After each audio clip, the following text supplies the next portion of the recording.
Welcome to Direct Auto. Today I'm going to show you the wiper remote start system we installed for Toyota Tundra 2015 model. Here we go. Here's the remote. You can see there is a lock button, unlock, and this is the button for starting. So I'm going to lock the vehicle. Lock. Lock. And I'm going to start the vehicle.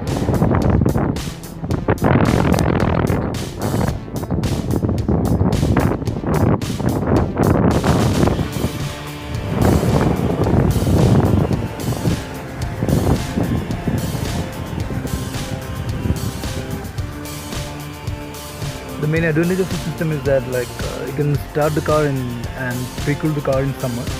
That's one of the main advantage.